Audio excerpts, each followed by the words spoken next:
السلام علیکم ورحمۃ اللہ وبرکاتہ۔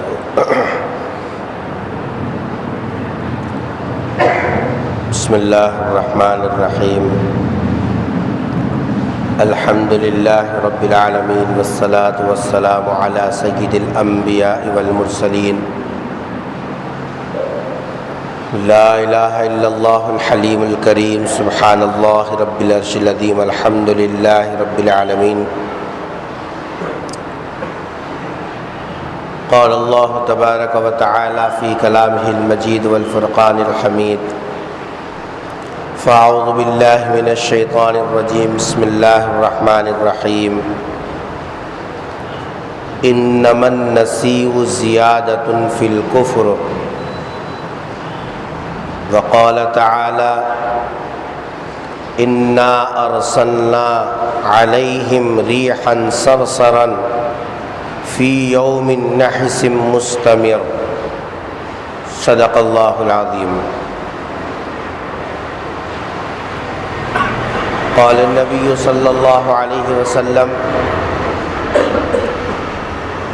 لا عدوى ولا طیرة ولا حامة ولا سفر، او کما قال علیہ الصلاۃ والسلام۔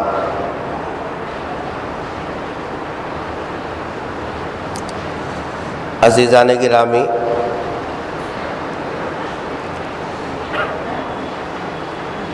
چاند کے اعتبار سے یہ سال کا دوسرا مہینہ چل رہا ہے، جس کا نام شریعت میں رسول اکرم صلی اللہ علیہ وسلم نے صفر المظفر رکھا۔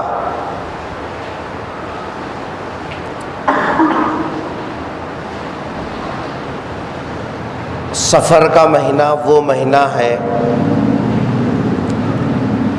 جس مہینے سے حضور اکرم صلی اللہ علیہ وسلم کی سیرت بھی وابستہ ہے اور اسلامی تاریخ بھی ماہ سفر سے وابستہ ہے۔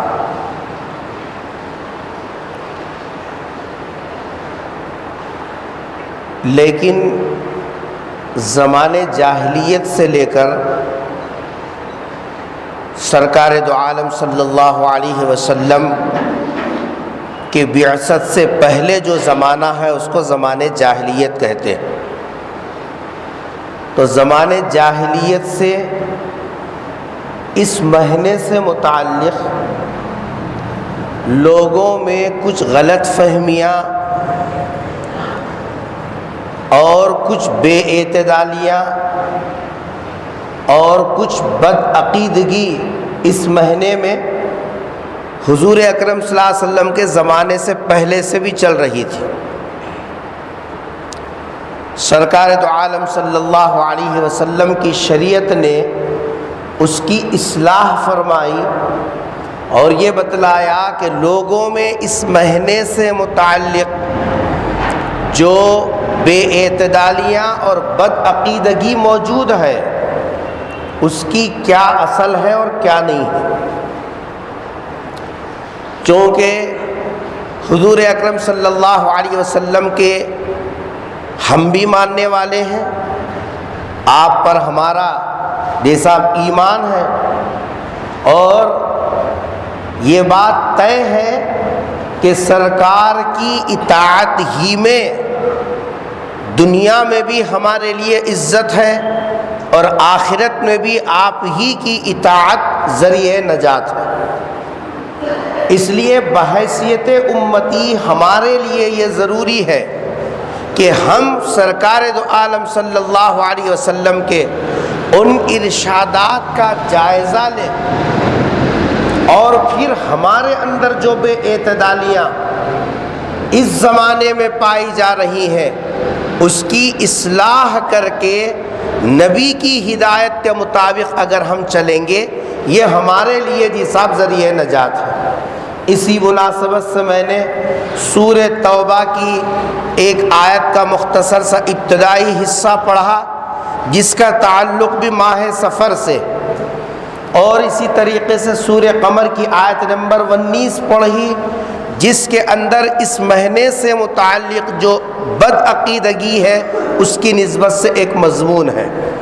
اور حضور اکرم صلی اللہ علیہ وسلم کا ایک ارشاد بھی پڑھا جس میں سرکار نے نام لے کر اس مہینے سے متعلق جو بدعقیدگی ہے اس کی اصلاح فرمائی۔ انشاءاللہ آج کی مجلس میں ان تینوں کے اوپر گفتگو ہوگی۔ سب سے پہلے جو سورہ توبہ کی میں نے آیت تلاوت کی، اس آیت کی تشریح سے پہلے یہ سمجھنا چاہیے کہ حضور اکرم صلی اللہ علیہ وسلم کی بعثت سے پہلے مشرکین مکہ اور کفار وغیرہ سال کے اندر 4 مہینوں کا بڑا احترام کرتے تھے، اور پھر جب لڑائی جھگڑے چلتے تو اس کے اندر مہینوں کو آگے پیچھے کر لینا صاحب ان کے لیے کوئی معیوب بات نہیں تھی۔ اگر لڑائی کسی سے چل رہی ہے، درمیان میں یہ مہینے ذی-قعدہ، ذی-الحجہ، محرم، رجب یہ مہینے آ جاتے تو وہ لوگ اس مہینے کو آگے پیچھے کرتے اور اعلان کرتے کہ اس سال محرم کا مہینہ 1 مہینے کے بعد آ رہا ہے۔ ظاہر بات ہے مہینوں کے اندر عدل بدل کرنے کا اختیار یہ کسی کو ہے نہیں، لیکن جہالت کی انتہا یہ تھی کہ جو اعلان سردار نے کر دیا اس کو تسلیم کر لیا اور پھر اس کے اوپر چل پڑے، اور پھر دوسرے سال اگر کچھ نہیں ہوتا تو اعلان کر دیتے حج کے موقع پر کہ جی صاحب جو ہے اس سال محرم کا مہینہ اپنے وقت پہ آ رہا ہے، جی آگے پیچھے نہیں ہوگا۔ اس کو کہتے ہیں نسی بولتے ہیں آگے پیچھے کرنا۔ اللہ تعالیٰ ارشاد فرما رہے انما النسیء، مہینوں کا آگے پیچھے کرنا۔ یہ کون سے مہینے میں کرتے تھے؟ صرف ایک محرم کا مہینہ، سفر کا مہینہ، کیونکہ محرم کا مہینہ تو ادب کا مہینہ، احترام کا مہینہ، اس میں لڑائی جھگڑا وغیرہ کچھ نہیں کرتے تھے۔ اب اگر لڑائی کو جاری رکھنا ہے تو وہ کہتے کہ صاحب محرم کا مہینہ بعد میں آئے گا، سفر کا مہینہ پہلے آئے گا۔ سفر کے مہینے کو ہٹا دیتے، پہلے لا لیتے، اور محرم کو بعد میں کر دیتے۔ جی تو قرآن نے صاف کہا پہلے ہی کفر کیا کم تھا کہ ایک خدا کے علاوہ 360 معبودوں کو تم نے بنا کر رکھا، یہی کفر بہت زیادہ تھا، لیکن اس کے اندر مزید اضافہ تم لوگوں نے یہ کیا کہ مہینوں کو آگے پیچھے کر کے کفر میں اور اضافہ کیا۔ اس لیے قرآن نے کہا انما النسیء، مہینوں کو آگے پیچھے کرنا، زیادۃ فی الکفر، یہ تو کفر میں اور اضافے والی بات ہے۔ پہلے کیا کم تھا، اس میں اور تم نے اضافہ کر دیا۔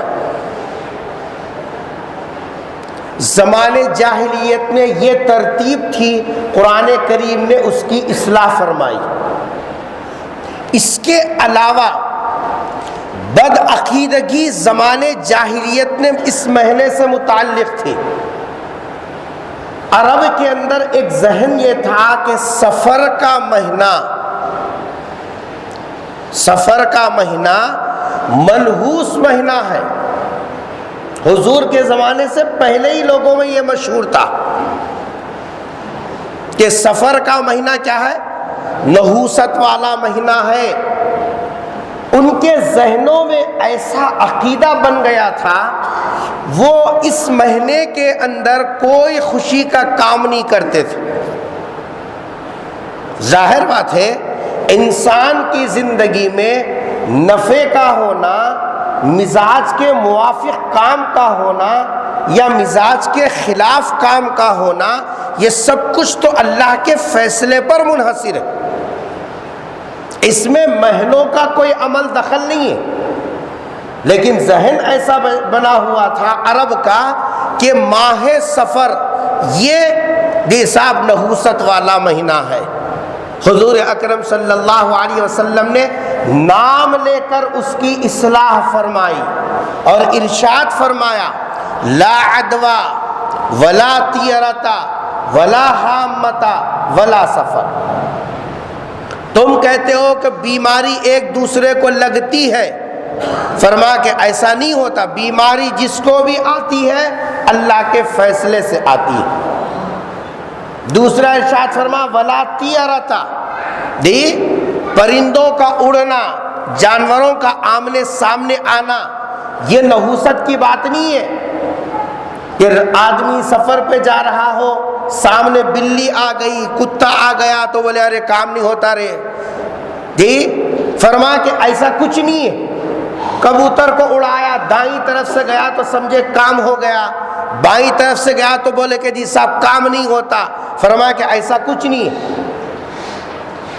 جی ولا حامتا، کسی گھر کے اوپر الو اگر آواز کرا تو گھر کا گھر خالی کر کے جی صاحب چلے گئے، بولے اب یہ گھر میں دلیندراگی آتی. سرکار فرما رہی ایسا کچھ نہیں ہے. ویران کرنے پہ اللہ آئے، عالی شان محلوں کو بھی ویران کر کے بتا دیا. آج بھی ہندوستان کے تاریخی مقامات دیکھو، کھنڈرات میں تبدیل ہیں. ویرانی کا فیصلہ اللہ نے کیا، آج وہاں کوئی نہیں رہ سکتا. اور اللہ جب آباد کرنے پہ آئے تو ویران جیسا بستیوں کو، اجاڑ بستیوں کو بھی اللہ آباد کر کے بتا دیتا ہے.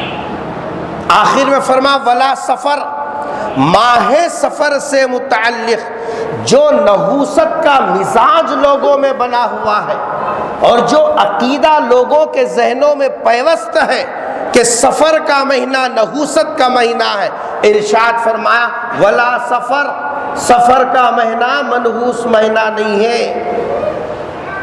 یہ تو وہ تفصیل تھی جو زمانے جاہلیت میں سرکار دو عالم صلی اللہ علیہ وسلم کے نبوت کے اعلان سے پہلے لوگوں میں تھی. آپ نے اس کی اصلاح فرمائی. لیکن اس لیکن کے بعد جو گفتگو ہو رہی ہے وہ بہت توجہ سے سننے کی ہے، اور اس مجلس کی اصل گفتگو یہ ہے. لیکن آج سرکار دو عالم صلی اللہ علیہ وسلم کے دنیا سے جی صاحب جو ہے پردہ فرما کر 1400 سال گزر گئے. حضور نے سفر کے مہینے سے متعلق جو عقیدے کی اصلاح 1400 سال پہلے فرمایا، آج تک وہ ذہن صاف نہیں ہو سکا. ایک طرف نبی کی ذات پر ایمان رکھنے کا دعویٰ ہے، ایک طرف یہ عقیدہ ہے کہ آپ کی اتباع کے بغیر، آپ کی اطاعت کے بغیر، آپ کی فرما برداری کے بغیر آخرت میں جی صاحب نجات ممکن نہیں ہے. یہ ہمارا عقیدہ ہے. اس کے باوجود حال یہ ہے کہ وہ جو اصلاح حضور اکرم صلی اللہ علیہ وسلم نے 1400 سال پہلے فرمائی، آج بھی وہ بد عقیدگی ہم مسلمانوں کے درمیان میں موجود ہے. فرق یہ ہے کہ نام ہم نے بدل لیا، سبب ہم نے بدل لیا. ماہ سفر سے متعلق مسلمانوں میں دو بری رسمیں جاری ہیں. غور سے سنیے، یہ اس زمانے میں مسلمانوں میں ماہ سفر سے متعلق کتنی رسمیں جاری ہیں؟ دو رسمیں جاری ہیں، اور دونوں کا سراسر اسلامی تعلیمات سے کوئی تعلق نہیں، سرکار کی سیرت سے کوئی تعلق نہیں، اللہ اور اس کے رسول کی ہدایت سے کوئی تعلق نہیں. بس لوگوں کے ذہنوں میں یہ من گھڑت باتیں بیٹھ گئی، اسی کو اصل سمجھ کے چل رہے. سب سے پہلی جی صاحب بنیادی غلطی اور جی صاحب بری رسم جو ہمارے مسلمانوں میں آج بھی پائی جاتی ہے، وہ یہ ہے کہ اس مہینے کی ابتدائی 13 دنوں کو منحوس سمجھتے ہیں. اور اس کا نام ہی بدل دیا.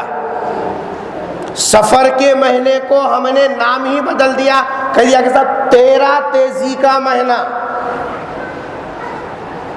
سرکار نے ارشاد فرمایا اس مہینے کا نام ہے سفر, اور سفر کے ساتھ جو صفت استعمال ہوئی سفر المظفر, مظفر بولتے ہیں کامیاب,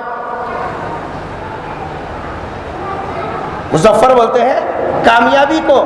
اس مہینے کے نام کے ساتھ ہی کامیابی جڑی ہوئی ہے, لیکن ہمارا عقیدہ اور ہمارا ذہن اور ہماری معلومات, یہ ہماری سوچ, ہمارے فکرے یہ ہے کہ یہ مہینے کی ابتدائی 13 دن دلندراگی کے ہیں, اس لیے اس کا نام ہی رکھ دیا.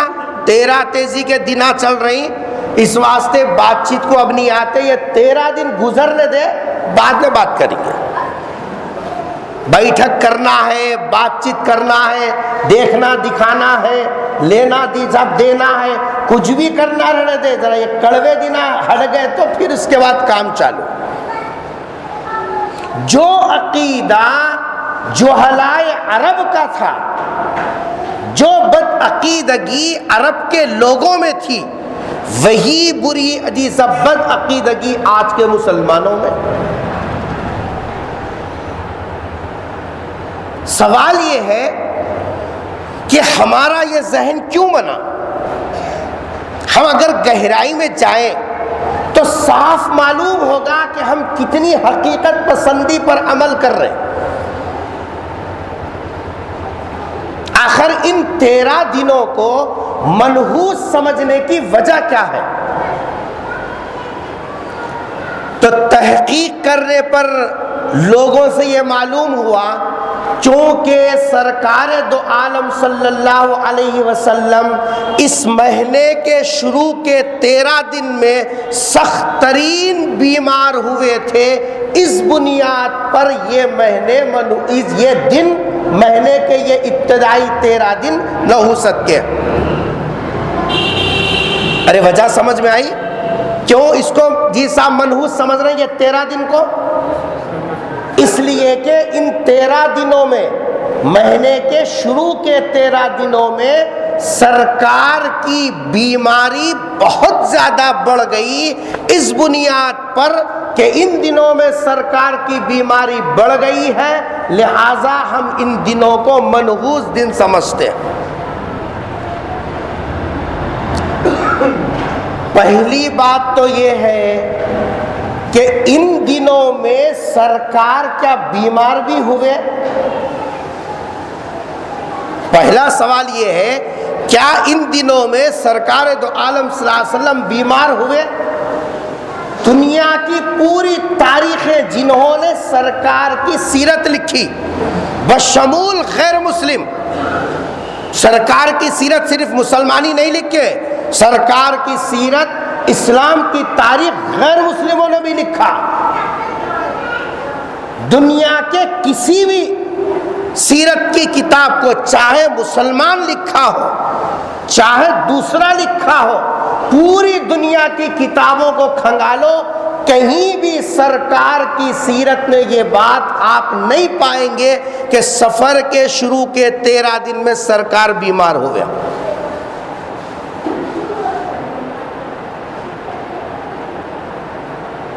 دنیا کی کسی کتاب میں نہیں ہے.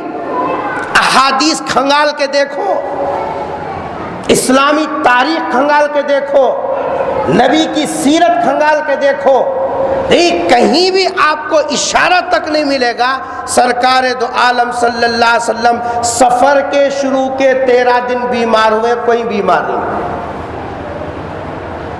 جب اصل بنیاد ہی نہیں ہے تو پھر اس کو بنیاد بنا کر یہ سمجھنا کہ یہ 13 دن منحوس ہیں. آپ بولیے اس کی کیا حقیقت ہے؟ جبکہ حضور اکرم صلی اللہ علیہ وسلم بیمار ہوئے تو اس مہینے کے آخر میں بیمار ہوئے. حضور کا جو مرض الوفات, جس بیماری میں سرکار دو عالم صلی اللہ علیہ وسلم دنیا سے پردہ فرمائے, وہ بیماری سرکار کی، وہ بخار کی شروعات ہوئی تو مہینے کے شروع میں نہیں بلکہ مہینے کے آخر، آخری میں، مہینے کے آخری دنوں میں بیماری ہے، ہم نے اس کو اٹھا کے کدھر کر دیا؟ بولو یہ سرکار کی سیرت میں اپنی طرف سے اضافہ ہے نہیں ہے؟ ایک امتی ایسی من گھڑت بات کو کیسے قبول کرے؟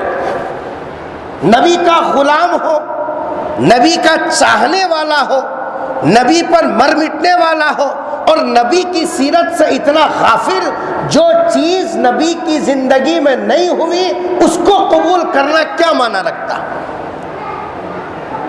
تھوڑی دیر کے واسطے ہم تسلیم کر لیں، جبکہ ساری دنیا کی کتابیں، ساری دنیا کے احادیث صاف بتا رہی ہے اس مہینے کی شروع کے 13 دن میں سرکار بیمار نہیں ہوئے۔ اگر تھوڑی دیر کے لیے ہم تسلیم کر لیں کہ یہ 13 دن میں سرکار بیمار ہوئے تھے، سوال یہ ہے کیا بیماری منحوس ہے کیا؟ یہ بھی تو بات ہے نا، بیمار ہونا، بیماری کا آنا نحوست والا کام ہے کیا؟ قرآن سے لے کر ہماری جو بنیادی 4 چیزیں ہیں، چاروں کو کھنگال کے دیکھ لیجئے، ہر جگہ آپ کو یہ ملے گا بیماری نعمت ہے، نحوست والی چیز نہیں ہوتی۔ اگر بیماری منحوس ہوتی، اگر بیمار ہونا نحوست والا کام ہوتا، اللہ کبھی حضرات انبیاء کو، اللہ کبھی پیغمبروں کو بیمار نہیں بناتا۔ بیماری انبیاء کو نہیں آتی۔ اگر وہ کام بیمار ہونا نحوست والی چیز ہوتی، اللہ انبیاء کو کبھی بیمار نہیں کرتا۔ قرآن اٹھا کے دیکھو، حضرت ایوب علیہ السلام کی بیماری کو اللہ نے خاص طور پر ذکر کیا۔ 18 سال تک بیمار رہے حضرت ایوب علیہ السلام، اللہ کے پیغمبر، وقت کے نبی ہیں، 1 دن 2 دن نہیں، کتنے دنوں تک بیمار رہے؟ 18 سال تک بیمار رہے۔ بیماری ایسی، محلے والوں نے کہا کہ انفیکشن ہوتا، ہم تمہارے کو یہاں نہیں رکھتے، اٹھا کے گاؤں کے باہر بھیج دیا۔ تیمارداری کرنے والے کوئی نہیں، جسم پہ پورے آبلے اور چھالے پڑ گئے تھے۔ حضرت ایوب کو الگ کر دیا گیا پورے سماج سے کہ اس کی وجہ سے دوسرے لوگ بیمار ہو جائیں گے۔ تکلیف کا تو کیا اندازہ کر سکتے ہیں، اگر ایک چھالا آیا اور وہ پھوٹا تو کیا تکلیف ہوتی ہے، پورے جسم پہ جب چھالے آ جائیں کیا تکلیف ہوگی، اندازہ کیجیے۔ حضرت ایوب علیہ السلام سے پوچھا کہ کیا آپ کو تکلیف نہیں ہوتی تھی؟ جسم پہ جب چھالے ہیں، یہ آبلے پڑے ہوئے ہیں، اور پھر اس میں جیسا مواد ہے، کیا آپ کو تکلیف نہیں ہوتی؟ کیا جواب دیا حضرت ایوب علیہ السلام نے، اور سرکار نے اس کو نقل کیا۔ حضرت ایوب علیہ السلام نے جواب دیا، تکلیف تو ہوتی تھی، لیکن 24 گھنٹوں میں ایک مرتبہ، 24 گھنٹوں میں ایک مرتبہ اللہ کی طرف سے خیریت پوچھی جاتی تھی، ایوب کیا حال ہے، ایوب کیا حال ہے۔ اللہ کی خیریت کے پوچھنے کے مزے میں اتنا مست ہو جاتا تھا، اللہ کی خیریت کے پوچھنے کے مزے میں اتنا مست ہو جاتا تھا، مجھے تکلیف کا احساس تک نہیں ہوتا۔ اگر بیماری نحوست ہوتی، اگر بیمار ہونا منحوس ہونے کی علامت ہے، اللہ پیغمبر کو اس حالت سے کیوں گزارتا، اور اس حالت میں نبی کی خیریت کیوں پوچھتا؟ اور خود قرآن نے کہا، اِنَّا وجدناہ صابرا، ہم نے ایوب کو ایسی تکلیف کے اندر صبر کرنے والا پایا۔ اللہ فرما رہے، گواہی دے رہے، ایوب نے کبھی شکوہ نہیں کیا، کبھی شکایت نہیں کی، کبھی جی صاحب اس تکلیف کا اللہ کے سامنے جی صاحب شکایتانہ لب و لہجے میں اظہار نہیں کیا۔ معلوم یہ ہوا بیماری منحوس ہونے کی علامت نہیں ہے اور بیماری نحوست نہیں ہے۔ حضرت موسیٰ علیہ السلام کو پیٹ میں درد ہوا، حضرت موسیٰ علیہ السلام کو پیٹ میں درد ہوا۔ موسیٰ تو وہ پیغمبر ہے جس کو قرآن نے کلیم اللہ کہا، وَكَلَّمَ اللَّهُ مُوسَىٰ تَكْلِيمًا، موسیٰ وہ ہیں جن سے اللہ نے براہ راست کلام کیا۔ ایسے مقرب اور جلیل القدر نبی ہے، اگر بیماری نحوست ہوتی حضرت موسیٰ کو پیٹ کے درد کی بیماری آتی؟ جبکہ پیٹ کا درد ہوا، یہ سب تاب نہ لا سکے، اللہ سے ہم کلام ہوئے اور عرض کیا کہ اے اللہ پیٹ میں شدید ترین یہ سب درد ہو رہا۔ اللہ نے فرمایا موسیٰ فلاں پہاڑ کے بازو ایک درخت ہے، اس درخت کے پتوں کا عرق استعمال کرو۔ حضرت موسیٰ پہنچے، پتوں کو توڑا، عرق نچوڑا، اس کو استعمال کیا، پیٹ کے درد کا افاقہ ہوا۔ کچھ دنوں کے بعد دوبارہ بیمار ہوئے۔ بیماری اگر نحوست ہوتی، نبی پر ایک بعد دیگرے بیماری وقفے سے کیوں آتی؟ حضرت موسیٰ نے پہلی ہدایت کے مطابق پھر سے ان درخت کے پتوں کو نچوڑا اور استعمال کیا، درد کم ہونے کے بجائے درد میں اضافہ ہوا۔ حضرت موسیٰ نے اللہ سے عرض کیا کہ اے بار الہ، آپ کی ہدایت تھی کہ تم درخت کے پتوں کا عرق استعمال کرو، لیکن پہلے استعمال کیا، افاقہ ہوا، اب استعمال کرتا ہوں پیٹ میں اضافہ ہوتا ہے۔ اللہ نے فرمایا موسیٰ پہلے تم جو استعمال کیا ہمارے حکم سے استعمال کیا، اب جو تم نے استعمال کیا اپنی مرضی سے استعمال کیا، پتے میں کچھ نہیں رکھا ہے، عرق میں کچھ نہیں رکھا ہے، یہ سب صحت تو ہم دیتے ہیں، شفا ہم رکھتے ہیں، جب چاہے شفا دے دے اور جب چاہے اسی کو موت کا پیغام بنا دے۔ اگر بیماری نحوست ہوتی، بیمار ہونا منحوس ہونے کی علامت تھی، کیا حضرت موسیٰ کو پیٹ میں درد ہوتا؟ خود ہمارے پیغمبر صلی اللہ علیہ وسلم سخت ترین بخار کے اندر مبتلا ہوئے۔ ایک مرتبہ خود سرکار ام السائب ایک خاتون تھی صحابیہ، ان کی خدمت میں پہنچے، دیکھا کہ اتنا جاڑا بخار ہے، جاڑے کی وجہ سے کانپ رہی ہے۔ سرکار نے ام السائب رضی اللہ عنہا سے پوچھا کہ کیسی ہے کیفیت؟ کہا اللہ کے رسول شدید بخار اور جاڑا ہے، اور جاڑے میں اضافہ ہی ہو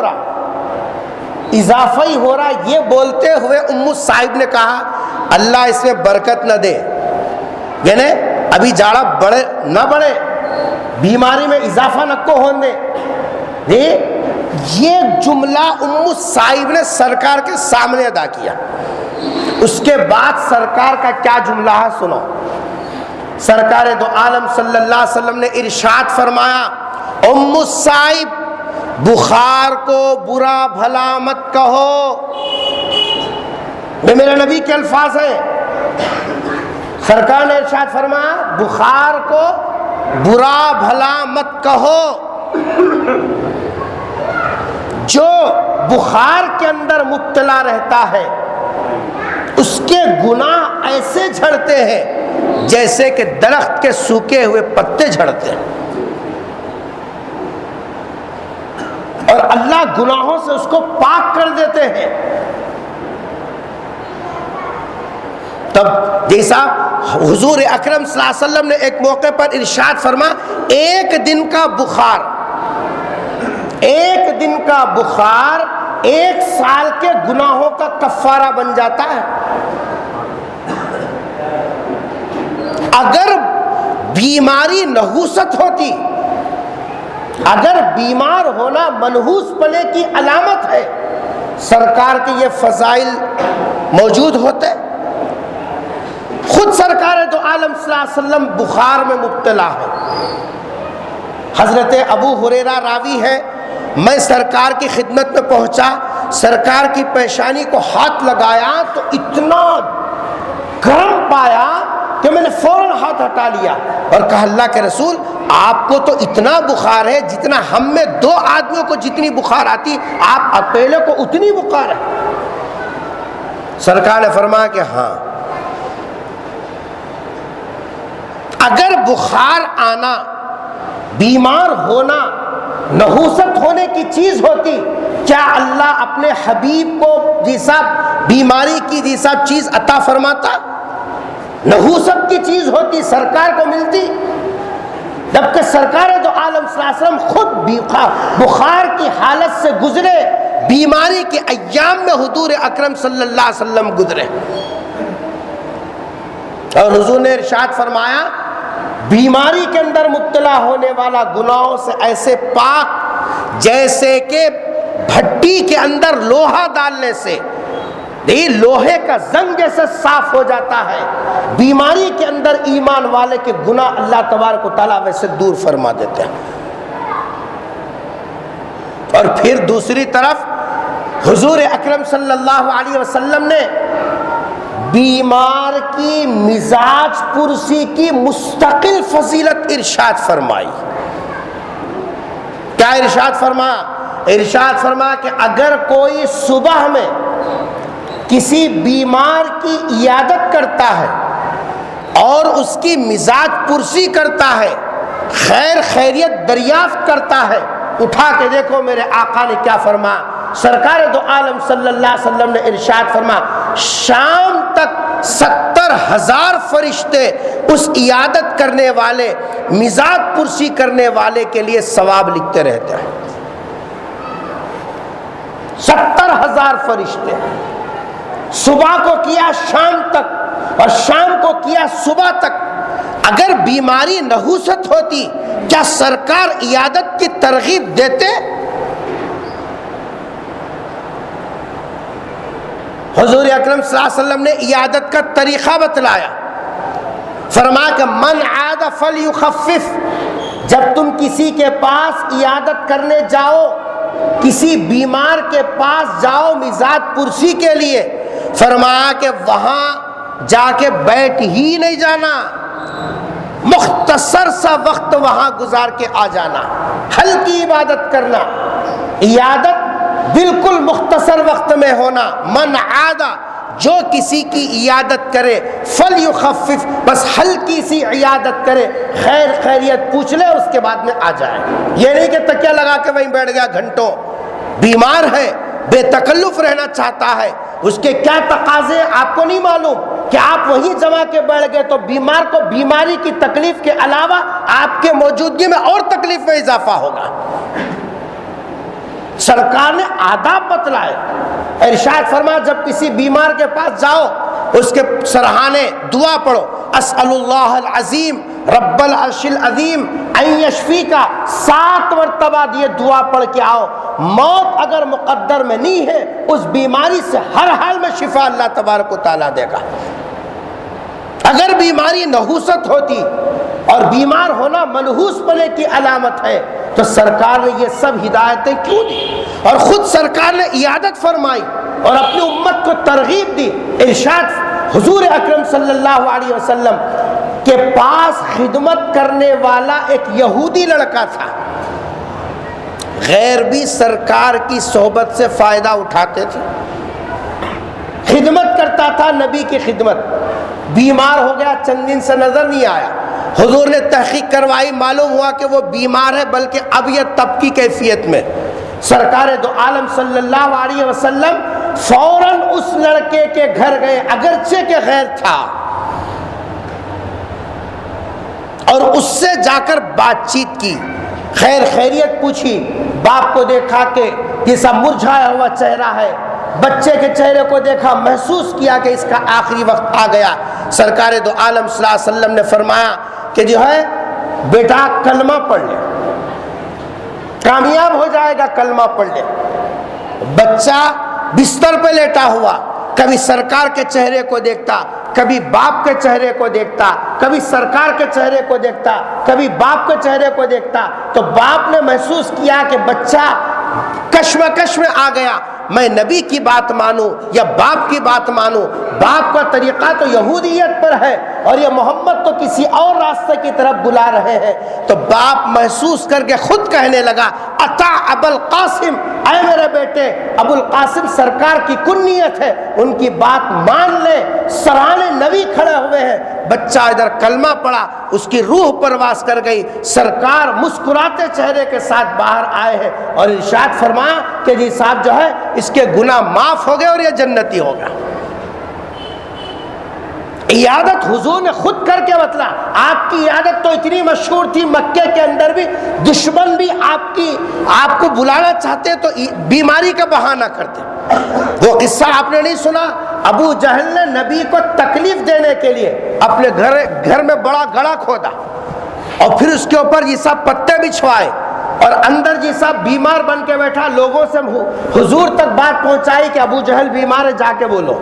کیسا بھی وہ عیادت کرنے آئیں گے، گڑھے میں گریں گے، مسئلہ ختم ہو جائے گا۔ اللہ اکبر۔ سرکار اندر، ابو جہل اندر بیٹھا ہوا ہے، بیمار بن کے بیٹھا ہے، بیماروں جیسی صورت بنا لیا، دل میں مکر ہے، سازش ہے، سرکار کو تکلیف پہنچانا چاہتا ہے، صحن میں گڑھا کھدوایا، اوپر جی سب پتے بچھوائے تاکہ محسوس نہ ہو کہ نیچے گڑھا ہے۔ پرچار کرنے والوں نے پرچار کیا، نبی کے کانوں تک بات پہنچی، ابو جہل بیمار، سرکار کا ازلی دشمن۔ سرکار نے ارشاد فرمایا چلو چل کے عیادت کرتے ہیں۔ سرکار گھر میں آ رہے، راستے میں گڑھا ہے، ابو جہل اندر بیٹھ کے خوش ہو رہا، آج یہ گڑھے میں گرے گا، آج یہ گڑھے میں گرے گا۔ اس کو پتہ نہیں ہے سرکار دو عالم صلی اللہ علیہ وسلم کی حفاظت اللہ فرما دے۔ گڑھے کے قریب پہنچے ہیں، حضرت جبرائیل آ کر ہاتھ پکڑا اور فرمایا کہ اللہ کے نبی آپ کے ساتھ سازش کی ہے، آپ واپس چلیے۔ نبی کے قدم پلٹے، ابو جہل کو اطلاع ملی اندر، وہ قریب آئے، ان کو تو معلوم ہو گیا وہ واپس چلے گئے ہیں۔ ہیبت میں دوڑا باہر نکل کے، اس کو خود ہیبت میں پتہ نہیں چلا کہ گڑھا تھا، وہ خود گرا۔ مجھے قصہ سنانا مطلوب نہیں ہے، اصل یہ ہے کہ میں آپ کو بتا رہا ہوں سرکار نے دشمنوں تک کی عیادت کی۔ اگر بیماری نحوست ہوتی، اگر بیمار ہونا منحوس پنے کی علامت تھی، سرکار عیادت براہ راست کیوں فرماتے؟ تو معلوم یہ ہوا نہ بیمار ہونا نحوست ہے، نہ بیماری نحوست کی بنیاد پہ آتی ہے۔ جی صاحب، تو جب یہ بات طے ہو گئی کہ سفر کے ابتدائی 13 دنوں میں نہ سرکار بیمار ہوئے اور نہ ان دنوں میں بیماری کا کوئی تعلق ہے، تو پھر یہ سمجھنا کہ سفر کے ابتدائی 13 دن نحوست کے ہیں، یہ کیسے ہوگا؟ یہ عقیدے کی خرابی ہے۔ 1400 سال پہلے سرکار نے جو اصلاح فرمائی، آج تک لوگوں کے درمیان میں وہ چل رہا ہے، اور ابھی بھی الحمدللہ عمل بھی اسی پہ ہے۔ 13 تیزی کے دن گزر رہے، ذرا ٹھہرو، ابھی 13 دن گزرنے دے، بعد میں دیکھیں گے کیسا نبی کا غلام، کیسا نبی کا چاہنے والا، کیسا نبی کا عاشق، کیسے نبی کی شفاعت ملے گی۔ نبی کی ہدایات، نبی کے اقوال، نبی کی جساب ارشادات، نبی کے فرامین، نبی کا قرآن، نبی کی شریعت، سب کچھ الگ بتا رہی ہے، اور یہ اس کے خلاف میں کام کر کے یہ سمجھتا ہے کہ میں نبی کا سب سے بڑا غلام ہوں۔ عاشق ہونے کے لیے کیا مخالفت عاشق بنے کی علامت ہے؟ نبی کی ہدایت کے خلاف ورزی کرے اور اپنے آپ کو دنیا کا سب سے بڑا عاشق سمجھے؟ نبی کی اطاعت کیا ہے؟ نبی کی جی صاحب جو ہے فرما برداری کیا ہے؟ پہلی چیز جو اس مہینے کے اندر ہم مسلمانوں میں رائج ہے وہ یہ ہے کہ میں اس ماہ سفر کے ابتدائی 13 دنوں کو ہم نے منحوس سمجھا، اور اس کی جو وجہ تھی وہ میں نے آپ کو بتا دی، وہ وجہ بالکل ہے ہی نہیں، لوگوں میں چل پڑا، اسی کے اوپر ہمارا ایمان چل رہا ہے۔ حالانکہ یہ بالکل غلط ہے، من گھڑت بات ہے۔ سرکار نہ ان دنوں میں بیمار ہوئے، اگر ولو بالفرض بیمار ہوئے بھی تو بیماری نحوست کی علامت تو ہے ہی نہیں۔ یہ تو مومن کے لیے بڑی راحت کی چیز ہے، اس سے اس کے گناہ معاف ہوتے ہیں۔ حضور اکرم صلی اللہ علیہ وسلم نے ارشاد فرمایا حدیث میں، مومن کو جو کانٹا چبھتا ہے، مومن کو جو کانٹا چبھتا ہے، اس چبھن پر جو تکلیف ہوتی ہے اللہ اس پہ بھی ثواب عطا فرماتا ہے، اللہ اس پہ بھی ثواب عطا فرماتے ہیں۔ اور نبی نے صاف طور پر بیماری کو برا کہنے اور غلط کہنے سے جی صاحب روکا امت کو، اور امت ہے کہ جی صاحب اس کو منحوست سمجھتی ہے۔ پہلی چیز یہ ذہن میں رکھنا۔ دوسری چیز ہے جو اس مہینے سے متعلق ہم مسلم معاشرے کے اندر رائج ہے، اور الحمدللہ بڑے اہتمام سے اس کی طرف ہمارا جی صاحب عمل ہے، وہ ہے اس مہینے کے آخری 4 شنبے کی تفریح۔ سفر کا آخری 4 شنبہ، کیلنڈر چھاپنے والے بھی آخری 4 شنبے کو آخری 4 شنبہ لکھتے ہیں وہاں، یعنی کوئی ایسی عید ہے جیسے بقرعید ہے، رمضان کی عید ہے، رمضان کا مہینہ ہے، روزہ رکھنے کا ہے، جیسے اہتمام سے ٹائم ٹیبل ڈالتے نا، ویسا اس کے اندر بھی ٹائم ٹیبل میں آخری 4 شنبہ، تو کیلنڈر اٹھا کے دیکھو بڑا لکھا ہوا آخری 4 شنبہ۔ یہ آخری 4 شنبہ مردہ پھر بھی کاروبار میں رہ کے کچھ بھی نہیں کرتے، مگر الحمدللہ آدھا نصف تو جیسا عورتوں کا جو مکمل ہے، اس دن تو 90 کپڑے پہننا، پکوان کرنا، ہریالی کھندلنا، نہیں تو حرام ہے۔ مسلمان اتنی ہوتا انہیں ہریالی نہیں کھند لیا تو مردہ کاروبار کو گئے بھی، یہ زندگی کا آدھا جو حصہ ہے یہ سننے کے لیے تیار نہیں ہے کہ نہیں ہے؟ حیدرآباد میں جا کے دیکھو پارکوں کا کیا حال ہے۔ آخری 4 شنبے کو پورے مسلمان عورتیں پارکوں میں ہیں۔ آج کیا بلا آ گئی؟ بولے کہ صاحب آخری 4 شنبہ ہے۔ آخری 4 شنبے کو ایسی کون سی ہدایت ہے؟ کیونکہ ایمان والا تو نبی کی ہدایت کا پابند ہوتا ہے، اور اس کے پاس تو قرآن کی دلیل ہو، حدیث کی دلیل ہو، صحابہ کا عمل ہو، اجماع امت ہو، قیاس سے ثابت ہو، نصوص بتائیں، اگر یہ چیز ہو تو عمل کرے۔ اس کے پاس یہ کون سا ایسا بیس ہے جس کی بنیاد پر جی صاحب سب کے سب پارکوں میں نکلے؟ اس کی وجہ بھی سنو۔ عورتوں میں یہ مشہور ہے، وہی جو حضور بیمار ہوئے تھے نا، بیمار ہو کے آپ کو صحت ملی، کیا ملی؟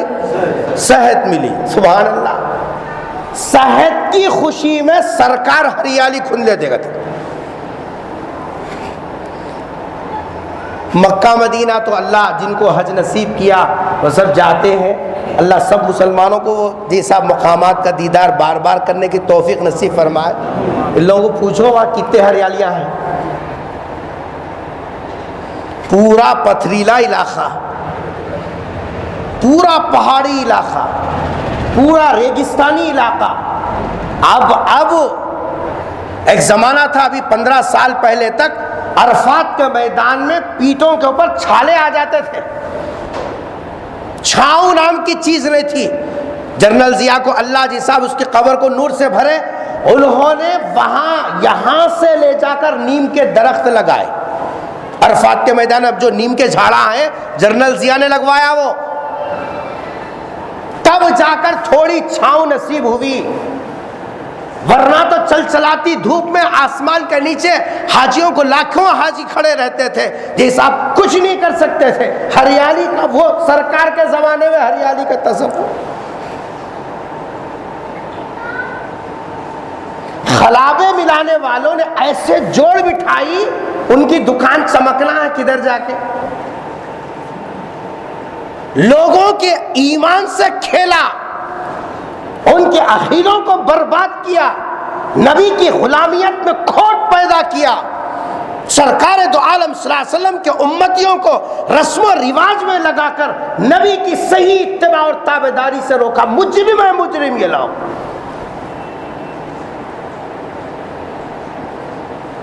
آخری چہارشنبے کی اہمیت بتائی کہ سرکار بیماری سے صحت پائے تھے، اس خوشی میں سرکار نے جی صاحب ہریالی کھندلی، اس واسطے ہم لوگوں کو بھی ہریالی کھندلنا چاہیے۔ تھوڑی دیر کے واسطے تسلیم کر لیں گے سرکار ہریالی کھندلے تھے، ہم لوگوں کو بھی اتباع میں کھدلنا چاہیے۔ سرکار کتنے کاما کرے وہ پورے کر رہا ہے کیا جی؟ سرکار کی داڑھی پوری ایک مشت تھی۔ ہریالی کھندلنے والے کبھی یہ بھی دیکھا اطاعت تجھے ہریالی کھندلنے میں نظر آئی، اتباع تجھے ہریالی کھندلنے میں نظر آئی، نبی کی سنت ہریالی کھندلنے میں نظر آئی؟ داڑھی رکھنے میں نبی کی سنت کہاں ہے؟ نبی کی اتباع وہاں نظر نہیں آتی؟ ایک سیکنڈ کے لیے بھی سرکار نے داڑھی کاٹا ہو بتا دینا، غلامی لکھ کے دے دوں گا۔ عاشق رسول بنے پھرتے ہو، سرکار نے ایک سیکنڈ جو کام نہیں کیا پوری زندگی کرتے ہو کہتے کہ صاحب ہم عاشق رسول ہیں۔ ہریالی کھندلنے میں اتباع نظر آئی تیرے کو؟ سرکار تو بیمار ہو کے ہریالی کھندلے تھے، تم کو سی بیماری میں مبتلا ہے صاحب؟ سب بیماری اختیاری چیز ہے غیر اختیاری چیز ہے؟ بولتے ہیں کیسے؟ یعنی ہونا، اب بیٹھ کے سوچیا بیمار تو بیمار بن جاتا ہوں، اختیاری چیز ہے کیا؟ غیر اختیاری چیز ہے۔ وہ بچے کر لیتے، اسکولوں میں چھٹی مل رہا ہے تو پھگٹ کا بیمار بن جانا۔ بیماری اختیاری چیز نہیں، غیر اختیاری چیز ہے۔ وَإِذَا مَرِضْتُ فَهُوَ يَشْفِينِ، بیماری آتی بھی ہے تو اللہ کے فیصلے سے، جاتی بھی ہے تو اللہ کے فیصلے سے۔ بیماری دینا نہیں دینا وہ اللہ کے اختیار میں ہے، ہمارے اختیار میں نہیں ہے۔ جب چاہے بیمار بن جائے، جب چاہے صحت پالے۔ سرکار نے اگر ہریالی کھندلی بھی تھی تھوڑی دیر کے لیے ہم مان بھی لے، سرکار تو بیماری کے بعد کھندلے تھے۔ آپ کون سے بیمار ہیں صاحب؟ کیا ایک ساتھ پورا مسلم معاشرہ بیمار ہو گیا؟ سب کے سب 13 دن تک 17 دن تک بستر پر پڑے رہے اور سب کے سب بیمار ہو کے اب باہر نکلے؟ یا خدا، کچھ تو جوڑ ہو۔ جبکہ سرکار کی سیرت اٹھا کے دیکھو، صرف سرکار کا نام استعمال کرنا کمال نہیں ہے، سرکار دو عالم صلی اللہ علیہ وسلم کی سیرت کو اپنانا کمال ہے۔ سرکار دو عالم صلی اللہ علیہ وسلم سفر کے آخری مہینے کے آخر میں جب بیمار ہوئے، حضرت ابو بکر کو نماز پڑھانے کا حکم دیا۔ بیچ میں آپ صلی اللہ علیہ وسلم کو بیماری میں افاقہ ہوا۔ دیکھو میرے نبی کا عمل کیا، بیماری میں افاقہ ہوا تو سرکار ہریالی کھندلے، یا افاقے میں آپ نے کیا کام کیا دیکھیے۔ عاشقوں کو تو نبی کا اشارہ کافی ہے، عاشقوں کے لیے، محبوں کے لیے سرکار کی ادائیں کافی ہے مر مٹنے کے واسطے۔ نبی کی ادا کیا ہے وہ دیکھو۔ سرکار دو عالم صلی اللہ علیہ وسلم مہینے کے اخیر میں 27 صفر کو آپ کو بخار آیا۔ ایک جنازے میں تشریف لے گئے تھے سرکار، وہیں آپ کے سر میں درد شروع ہوا۔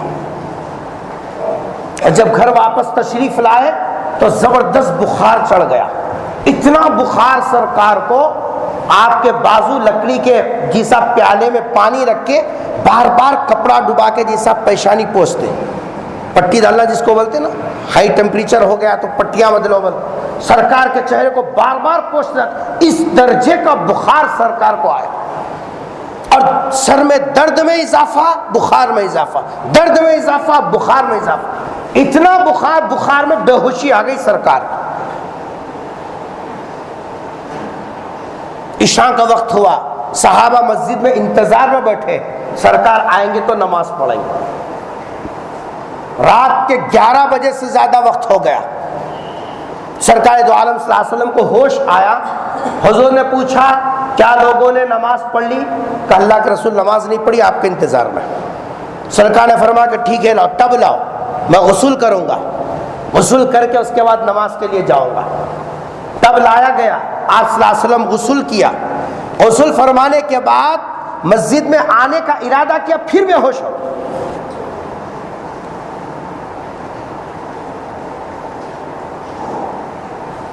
مسجد نبوی کے اندر سناٹا چھایا ہوا ہے، کیونکہ سرکار کے روضے کا دروازہ تو ایسے ہی کھلتا ہے مسجد میں. صحابہ کو معلوم ہوا کہ سرکار تیار ہو گئے، بے ہوش ہو گئے. کہا کہ انتظار اور کریں گے، نبی کے پیچھے نماز پڑھنے کی مقدر کی بات اور کیا. کہا کہ اور انتظار کریں گے. کچھ وقفے کے بعد حضور کو پھر ہوش آیا. سرکار نے پوچھا کیا لوگوں نے نماز پڑھ لی؟ کہا اللہ کے رسول نہیں پڑھی، آپ کا انتظار. سرکار فرمان لاؤ، تب لاؤ، میں غسل کروں گا، پھر میں جی صاحب نماز کے لیے جاؤں گا. آپ نے غسل فرمایا، یہی نماز کے لیے نکلنا چاہتے تھے، پھر بے ہوش ہو گئے. جب 3 مرتبہ ایسا ہوا تو رسول اکرم صلی اللہ علیہ وسلم فرما اب میں نہیں جا سکتا. اس موقع پر سرکار فرما مرو ابا بکر فلیصلی بالناس، ابو بکر کو حکم دو کہ وہ لوگوں کی نماز پڑھا. حضرت ابو بکر آپ کی حکم کی تکمیل میں کھڑے ہو کر نماز پڑھاتے تھے. 17 نمازیں حضرت ابو بکر نے پڑھائی. کتنی نمازیں؟ 17 نمازیں کا مطلب 3 دن کی 15 نمازیں. ایک دن میں کتنے نمازیں ہیں؟ 5 5 دیا 15، یہ صاحب 3.5 دن، 3 دن مکمل. اور اس کے بعد کے جی صاحب دن کے 2 نمازیں حضرت جی صاحب ابو بکر نے امامت فرمائی. اس دوران میں 5واں دن جب جمعرات کا دن آیا، حضور کو افاقہ ہوا، طبیعت بحال نظر آئی. حضور نے محسوس کیا کہ میں چل سکتا ہوں. تو مسجد کے اندر حضرات صحابہ کرام بیٹھے ہوئے. سرکار دو عالم صلی اللہ علیہ وسلم 2 صحابہ کو بلا کر، دیکھو صحت ملی، افاقہ ملا، تو آپ نے کیا کیا؟ 2 صحابہ کو بلا کر ان کے کاندھوں پر ہاتھ رکھ کے گھسیٹتے ہوئے سرکار مسجد میں آئے ہیں. افاقے پر پارکوں کو نہیں گئے، افاقوں پر ہریالی نہیں کھندلی. افاقہ ہوا، طبیعت کے اندر اگر حضور اکرم صلی اللہ علیہ وسلم کو بشاشت آئی، مسجد کے اندر تشریف لائے، امت کی حالت کی خبر گیری کی اور تشریف لا کر ممبر پر بیٹھے اور اس کے بعد خطبہ دیا رسول اکرم صلی اللہ علیہ وسلم نے. اور ارشاد فرمایا کہ لوگوں، اللہ نے ایک بندے کو 2 چیزوں میں سے اختیار دیا، چاہے وہ دنیا میں رہنا چاہے رہ جائے، یا اگر ہماری ملاقات کو آنا چاہے تو آ جائے. اور اس بندے نے دنیا میں رہنے کے بجائے اللہ سے ملاقات کو پسند کر لیا. سارے لوگ خوش ہیں. حضرت ابو بکر کونے میں بیٹھ کے رو رہے ہیں. لوگوں نے کہا ابو بکر کو کیا ہو گیا؟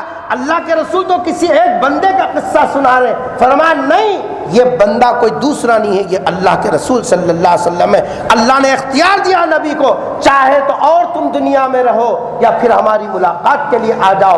سرکار نے اشارے میں بتلا دیا کہ میرے جانے کا وقت قریب آ گیا. مسلمانوں، سرکار نے بیماری سے افاقہ پایا ہے، مسجد کا رخ کر کے امت کو بتلایا. خوشی کا موقع ہو، صحت کا موقع ہو، افاقے کا موقع ہو، اللہ کے گھر کو آؤ، اس کی دہلیز کے اندر داخل ہو جاؤ، تم محفوظ رہو گے. پارکوں میں جانا، بازاروں میں جانا، سیر و تفریح کرنا، یہ سرکار کی شریعت میں نہیں ہے. اس سے تو ایمان غارت ہوتا ہے.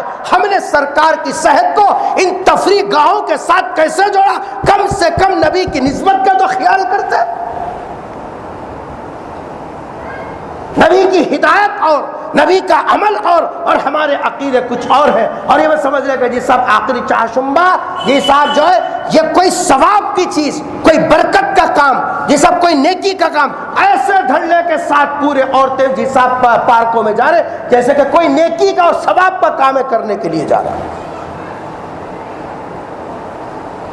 اس مہینے سے متعلق یہ دوسری جی صاحب بد جو ہے اب عقیدگی ہماری ہے. ہم یہ سمجھ رہے کہ صاحب اس مہینے کا یہ کام ہے. نہ بیمار ہونا نحوست کی علامت، نہ صحت پانے کے اوپر جی صاحب ہریالی کھنلنا عبادت، دونوں کے دونوں من گھڑت چیزیں ہمارے مسلم سماج میں رائج ہو گئی۔ پھر کرنا کیا؟ نحوست کا جو لفظ میں بار بار استعمال کر رہا ہوں وہ اس لیے کہ قرآن نے بھی ایک جگہ نحوست کا لفظ استعمال کیا مول صاحب۔ اب قرآن ہم کو کیا پتا ہے، وہ تو بمبنوں کو جیسا جو گتداری دے دیے نہیں ویسا مول صاحبوں کو گتداری دے دیے، پڑھ لو تم لوگ آج، سیکھ لو تم لوگ آج، سمجھ لو تم لوگ آج، سب ختم۔ ہمارے کیا کر لینے جی، گتدارا تم لوگ سب تم لوگ آج کر لو، نہ ہم پڑھیں گے نہ ہم سیکھیں گے۔ کب تو بھی بابا بیٹے کو تم مر گئے تو تمہارے کو گلا کو قرآن پڑھانے لگا دیں گے، ہاتھ دھلا جائے قصہ ختم۔ مول صاحب کھا کو خوش، تمہیں کھلا کو خوش ہے جس واسطے ابھی کئی واسطے ہے، مرے تو یاد آئے، پیدا ہوئے تو یاد آئے، اس کے علاوہ قرآن کئی کو یہ صاحب اس کا پیغام کئی کو نعرے لگا بولو قرآن قرآن قرآن، میں پھٹے تک نعرے لگائی۔ قرآن میں اللہ تبارک و تعالیٰ نے نحوست کا لفظ استعمال کیا، کیوں استعمال کیا وہ دیکھیے۔ سورہ قمر کی آیت نمبر 29 جو میں نے خطبے میں پڑھی، انا ارسلنا علیہم ریحا صرصرا فی ایام نحس مستمر، سورہ قمر 27واں پارہ، سورہ رحمان سے پہلے جو سورت ہے سورہ قمر، اس کے اندر یہ آیت ہے نحس مستمر، نحس کا لفظ اللہ نے استعمال کیا۔ کیا ہے اس آیت میں؟ اس آیت میں اللہ نے ان قوموں کا ذکر کیا پیچھے سے جن کو اللہ نے دنیا میں عذاب سے دوچار کیا، نبی کی مخالفت کرنے، نبی کی بات ٹھکرانے کے نتیجے میں جن قوموں کو اللہ نے عذاب دیا اور رہتی دنیا تک کے لیے عبرت کا سامان بنا، ان میں سے ایک قوم تھی حضرت نوح علیہ السلام کے بعد قوم عاد۔ قوم عاد کیسی تھی؟ قرآن نے خود کہا ہے کہ التی لم یخلق مثلھا فی البلاد، دنیا میں ہم نے ویسی مخلوق پھر پیدا نہیں کی، ہائٹ ان کا، جسم ویسا، طاقت ویسی، اللہ فرما رہے ہم ایسی مخلوق پھر بنائیچ نہیں۔ اب کیا ہوں گا اندازہ لگاؤ، ہائٹ کے اعتبار سے، جسمانی ظاہری یہ سب شان و شوکت اور قوت اور خوبصورتی کے اعتبار سے اللہ فرما رہے ہم ایسی قوم روئے زمین پر پھر نہیں بنا۔ اللہ کی نعمتیں ان کے ساتھ ہوئی کہ نہیں ہوئی؟ کیا چاہیے تھا جب اللہ نے ان کو ظاہری اعتبار سے سب کچھ دیا، جسم دیا، صحت دیا، جوانی دی، خون دیا، سمجھ دی، سب چیزیں دی، تو جو دیا اس کی بات مان کے چلتے، اس کے سامنے سر جھکا کے چلتے، اس کی فرما برداری کرتے، لیکن یہ اکڑے اپنی چیزوں پر ناز کیا اور اللہ سے مقابلے پہ اتر آئے، اور اللہ نے جو پیغمبر بھیجا قوم عاد کے پاس حضرت ہود علیہ السلام کو، ان سے مقابلہ کیا اور جرأت ایسی کہنے لگے، کائی کو ڈراتے بار بار، فاسقط علینا کسفا من السماء، آسمان گرانا ہمارے اوپر، کائی کو بولتا؟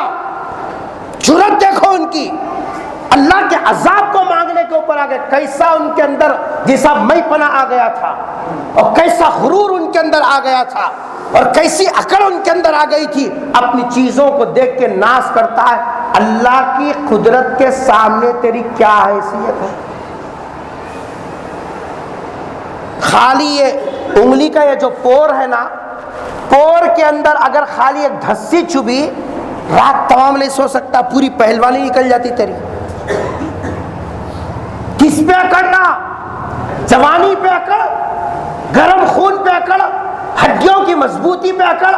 اللہ نے ایسے مضبوط ترین لوگوں کا جی صاحب جو ہے سروں کو موڑ دیا ہے، کئی جی صاحب جو ہے کیسے فرعونیوں کے جی صاحب جو ہے گردنوں کو مروڑا، کیسے شدادوں کو تہس نہس کر دیا، کیسے قارونوں کو زمین میں دھسا دیا، پوری تاریخ محفوظ ہے۔ مال پہ اکڑ رکھتے ہو، قارون کو دیکھو، اتنا خزانہ اللہ نے دیا تھا، اس کی تجوری کی کنجیاں اٹھانے پہلوانوں کی ضرورت تھی، خزانہ کیا تھا؟ اللہ نے ویسے مالدار کو زمین میں دھسا کے بتا دیا، اگر میں دھسانے پہ آؤں تیرا مال تجھے کچھ فائدہ نہیں دے گا. اس پہ کرتا. حضرت ہود علیہ السلام سے جی صاحب بار بار رگڑنے لگے اور کہنے لگے گرا دھمکی کیوں دیتا. اللہ نے ان پر بارش روک لی. اللہ کی گرفت کے انداز الگ ہے. کبھی قرآن پڑھو, اللہ کرے کہ سب قرآن کے سچے عاشق بنے. قرآن تو اترا تھا ہم زندوں کے لیے, ہم نے مردوں کی کتاب بنا کے رکھ دیا. ظالم ہے ظالم ہم لوگ. اگرچہ کہ لہجہ اور جملے کڑوے ہیں, مجھے اس کا احساس ہے, لیکن اس کے باوجود بھی یہ کہے بغیر رہا نہیں جاتا. سب سے زیادہ ظلم اگر قرآن پہ کوئی کر رہا ہے تو اس وقت ہم قرآن کے ماننے والے کر رہے ہیں. غیروں کو دیکھو, صبح ان کی ہوتی ہے تو ان کے جی صاحب جو ہے اس لوگ پڑھنے کے بعد ہوتی ہے, اور ہم مسلمان مہینوں گزر گئے قرآن کھول کے ایک رکوع پڑھنے کی توفیق نہیں ہوئی. اللہ کا کلام اتنا لاوارث ہے, کوئی پلٹ کے پوچھے نہیں اس کو. برکت کی چیز بنا کے رکھ دیا, تعویذوں کے واسطے استعمال کرنے کے لیے رکھ دیا, مردے خانوں کو ایصال ثواب کرنے کے لیے رکھ دیا. آئی تھی زندوں کے واسطے, زندوں پر اتری اور مردوں کو زندہ کرنے کے لیے آئی تھی. جو دل مردہ تھے ان مردہ دلوں کے اندر زندگی اور شادابی قرآن کی وجہ سے آئی, اور وہی کتاب کو ہم نے مردے خانے میں رکھ دیا. بس پڑھ لو, دزدان میں لپٹو, صاحب لپٹ کے ایسے رکھو, جب بھی اٹھاؤ خالی اس کا تسمہ کھولتے وقت میں دھول کی وجہ سے اس کا پورا نقشہ نظر آتا. کتنے مہینوں کے بعد ہم جی صاحب جزدان کا تسمہ کھول رہے ہیں. یہ حال ہے مسلمانوں کا. 24 گھنٹے سیریل دیکھیں گے. سیریل دیکھنے کے لیے وقت ہے مردوں کے پاس, عورتوں کے پاس, جوانوں کے پاس, بچوں کے پاس, ہر ایک کے پاس وقت ہے. جس صاحب سیریل دیکھنے کا وقت نہیں ہے تو قرآن پڑھنے کا وقت نہیں. قرآن اٹھا کے دیکھ, اللہ نے معذب قوموں کا ذکر کیسے کیسے کیا. ان کے اوپر قحط سالی اتاری, بارش روک لی اللہ نے. بارش جب رک جاتی ہے نا تو فضا میں گرمی پیدا ہوتی, حرارت ٹیمپریچر بڑھ جاتا, زمین گرم ہو جاتی, ہوا میں گرمی آ جاتی, کہیں سے ٹھنڈک نام کی چیز نہیں ہوتی. آدمی پانی بھی پیے تو بھی یہ سب پیاس لگے, نہیں پانی نہائے بھی تو پھر گرمی کا احساس ہو.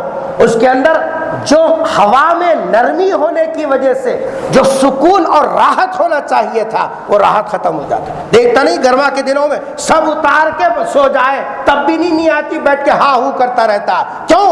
اللہ نے ہوا میں سے ٹھنڈک اٹھا لی تو ہاں ہوں کر رہا. اور جب عذاب کی شکل میں ہوا رک گئی, بارش رک گئی تو پھر کیا کہنا اس کے. قحط سالی اتاری, نہیں بارشیں روک لی. اس کے بعد بادل بھیجا. بادل کیسا تھا؟ جیسے آج کل طوفان آتا ہے, 200 کلومیٹر کی رفتار سے ہوا چلی تو بڑے بڑے کھمبے, بڑے بڑے درخت خالی ہوا کے ایک تھپیڑے سے ایسے اور جیسے کاڑی کی ڈبی ہے. کیا 100 سال پرانا درخت جس کی جڑیں 100 سال میں کتنی اندر پہنچی ہوں گی, ہوا کے ایک تھپڑے سے ایسے گرتا جیسے کہ جی صاحب ریت کا جی صاحب کوئی ڈھیرپا تھا, ہوا ہاتھ لگانے پہ گر گیا. اس بادل کے اندر اللہ نے ہوا رکھی. لوگ دیکھ کے خوش ہونے لگے. چلو کتنے دنوں کے بعد بارش کے آثار شروع ہو گئے. حضرت ہود علیہ السلام سمجھانے لگے اللہ کا عذاب آنے کو ہے, میری بات مانو. کہنے لگے کہ ہم تیرے کو مانتے ہی نہیں تو تیری بات کہیں کو قبول کریں گے. حضرت ہود علیہ السلام اپنے ماننے والے لوگوں کو لے کر پہاڑی علاقے میں چلے گئے, اور وہ بادل کا جو رخ تھا سیدھا کا سیدھا قوم عاد کی بستیوں کی طرف ادھر سے آ رہا تھا. آیا ہے تو ٹک گیا ایک ہی جگہ. کتنے دن؟ 7 دن 8 راتیں مسلسل. 7 دن 8 راتیں. یعنی 7 دن 7 رات پورے اور 1 رات اضافہ. 7 دن کے کتنے گھنٹے ہوتے مول صاحب؟ حساب یم کام بی کام کرے نا میاں, نوکریاں کر رہے ہیں گڈی گڈے, تو کتنے ہوتے ہیں؟ 72 گھنٹے. کیسا ہوتے ہیں یار؟ 7 دن اور 8 راتیں مسلسل وہ جی صاحب جو ہے بادل کا ٹکڑا رکا اور جو ہوا چلی ہے عذاب کی شکل میں, وہ بڑے ڈیل ڈول آدمی جی صاحب ہوا میں ایسے اڑتے جیسے کہ کاغذ سوڑی بارہ اٹھے تو ہوا میں کاغذ میں کیسا اڑتے, ویسا اڑ کے دیواروں کو لگے تو وہی چپک گئے. قرآن کے الفاظ دیکھیے, اس کی سختی معلوم ہوتی ہے. کأنہم اعجاز نخل منقعر, ایسے جیسے کہ کھجور کے جھاڑ کو تنے کے نیچے سے کاٹے کیسے تھپڑ کے گرتا, ویسا ہر آدمی ہوا کے دوست پہ گرتا. بے حیثیت پوری بستی اجڑ گئی. یہ اس دن کو اللہ نے فرمایا انا, ہم نے ارسلنا بھیجا, علیہم اس قوم پر, ریحن ہوا کو. کیسی ہوا؟ سر سر تیز چلنے والی, جس کے اندر رفتار تھی. کب بھیجا؟ فی یوم نحس, منحوس دنوں میں. یہ ہے منحوس دن جس کے اوپر اللہ کا عذاب آیا. جن دنوں کے اندر عذاب آیا, خدا کی پکڑ ہوئی, وہ ہے منحوس دن. نحوستیں کیوں آتی ہے؟ نحوست یہ نہیں ہے, نحوست یہ ہے آدمی شریعت سے غافل ہو کر زندگی گزارے. جس گھڑی کے اندر کتنے گھنٹے؟ 166 گھنٹے مسلسل. جس گھڑی میں خدا کی نافرمانی کرے وہ گھڑی تیرے لیے منحوس ہے. جس لمحہ تو خدا کی نافرمانی کرے, سرکار کی شریعت کی دھجیاں اڑائے, وہ دن تیرے لیے نحوست ہے. قوم عاد بد عملی کا شکار ہوئی, بد جسا کرداری کے اندر مبتلا ہوئی, غفلت شریعت سے غافل ہوئی. اللہ نے فرما وہ دن ان کے لیے نحوست والا بنا. نحوست تو اس میں ہے. ہم ذرا غور کریں, ہماری اپنی 24 گھنٹے کی زندگی کیسی بد عملی کا شکار ہے, بد اخلاقی کا شکار ہے. دین سے کیسے ہم غافل ہیں, شرعی احکام سے کیسے غافل ہے. مرد عمل کر رہا تو عورت عمل کرنے کے لیے تیار نہیں, عورت عمل کر رہی ہے تو مرد کے ساتھ تعاون کرنے کے لیے تیار نہیں, ماں باپ کر رہے ہیں تو بچے کرنے تیار نہیں, بچے کر رہے ہیں تو ماں باپ کرنے دینے کے لیے تیار نہیں. کیسا ہوگا؟ غفلت کا یہ حال ہے اس وقت. گزشتہ مہینہ میں ترکاری خریدنے کے لیے اسی ظہیر آباد میں گیا ایک جگہ گئے, تو ترکاری دیتے دیتے ایک صاحب نے مجھ سے کہا مول صاحب ہمارے خاندان میں ایک لڑکا پیدا ہوا, 3 دن تک زندہ رہا, 2 دن دواخانے میں رہا, ہم اس کو نماز نہیں پڑھا کے دفن کر دیا. غفلت کی اس سے بڑی کوئی مثال ہو سکتی ہے اس زمانے میں؟ بچے کو معلوم ہے زندہ جب مر جاتا ہے اس پر نماز پڑھنا ضروری ہوتا ہے. ایسی جیساب علم کی جیساب جو ہے پھیلاؤ کے دور کا یہ حال ہے. 3 دن بچہ زندہ رہا, دواخانوں میں رہا, گود میں لے کر رہے, اور جی صاحب اس کو بغیر نماز کے دفنا دیا. بعد میں کسی نے بتایا تو جا کر قبر میں نماز پڑھ کے آئے قبر کے اوپر. آپ بتلائیے دین کے بارے میں ہم کیسی غفلت کا شکار ہیں. اس زمانے کی بات کر رہا ہوں میں. کہاں ہے دین؟ 24 گھنٹے ہم نے جی صاحب ٹی وی کے سامنے گزارے. دین اس راستے سے آئے گا کیا؟ یہ اللہ کے غضب کو دعوت دینے والے اعمال نہیں ہے؟ ہریالیاں کھدلنے سے جنت ملے گی؟ آخری چہارشنبے کے جی صاحب عطائیں کرنے سے جنت ملے گی؟ کہ کیسی غفلت ہمارے معاشرے کے اوپر ہے. اور ہم مردوں کا حال یہ ہے, کبھی نہ عورتوں کو دین سے خرید کیا نہ دینی بات ان کو بتائی. تعاون کرتے چلے گئے. عورتوں کا کیا کی معاملہ ہے, کر لو جی تمہارا تمہیں, کر لو جی تمہارا تمہیں. جی ان کو جو ہے نہ بتایا نہ رہبری کی, ان کو ان کے حوالے کر دیا. یاد رکھنا مرد کی ذمہ داری ہے, مرد کی ذمہ داری. بھائی ہے, بہنوں کی ذمہ داری بھائی کے اوپر ہے. باپ ہے, بیٹیوں کی ذمہ داری اس کے کاندھے پر ہے، شوہر ہے بیوی کی ذمہ داری اس کے کاندھوں پر ہے، بیٹا ہے تو ماں کی ذمہ داری اس کے کاندھوں پر ہے۔ اس سے چھٹکارا نہیں ہے، پوچھا جائے گا باضابطہ تم نے اپنی ذمہ داری کہاں تک نبھائی۔ اس لیے اس ماہ سفر سے متعلق جو دو بے اعتدالیاں ہمارے اندر پائی جا رہی ہیں، پہلی بے اعتدالی عقیدے سے متعلق کہ اس کے شروع کے 13 دن منحوس ہیں، بالکل غلط ہے۔ اس کی وجہ کیا ہے میں نے آپ کو بتا دی، وہ بھی من گھڑت، سرکار کی بیماری سے اس سے کوئی تعلق نہیں۔ اور دوسری بات، آخری چہارشنبے کی جو فضیلتیں اور جو عمل ہمارے صاحب جو ہے مسلمان گھرانوں کے اندر رواج پا گیا، یہ بالکل شریعت کے منشا کے خلاف ہے۔ سرکار نے کبھی ہریالی صحت کی بنیاد پر نہیں کھود لی ہے، کہیں جی صاحب ایسا ثبوت نہیں ملتا۔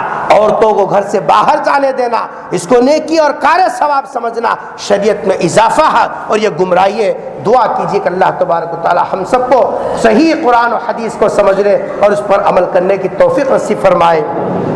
اے اللہ ہمارے گناہوں کو معاف فرما دے، ہمارے خطاؤں کو درگزر فرما دے، سرکار دو عالم صلی اللہ علیہ وسلم سے سچی وابستگی نصیب فرما، آپ کی ہدایات پر عمل کرنے کی توفیق نصیب فرما، آپ کی سنتوں کا عاشق بنا، قرآن کو اللہ سمجھنے والا، پڑھنے والا، اللہ اس کا حق ادا کرنے والا بنا۔ جو کچھ ہوا ہے اللہ نادانی میں ہوا، اس کو معاف فرما دیجئے۔ اے اللہ اگلی زندگی تیری ہدایت کے مطابق گزارنے کی توفیق نصیب فرما، دعا کو اپنے فضل سے قبول و منظور فرما۔ اللهم صل على محمد كلما ذكره الذاكرون وصل على محمد كلما غفل عن ذكر الغافلون سبحان ربك رب العزة عما يصفون